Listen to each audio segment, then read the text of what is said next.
Today's post is about being curious about how to sustainably protect a planter over winter. As the weather turns cold, there is a need to conserve the nutrients in the soil of my planter for next year.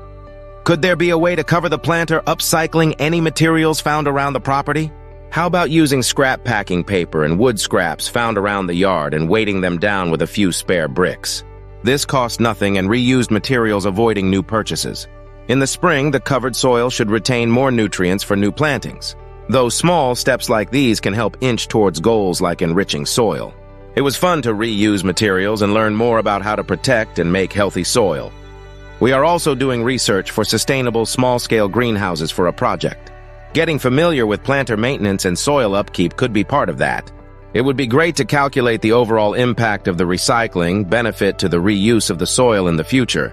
If you have any calculators related to recycling or soil conservation in planters, let us know in the comments. We also leave some related links to soil maintenance in the description. Thanks for watching.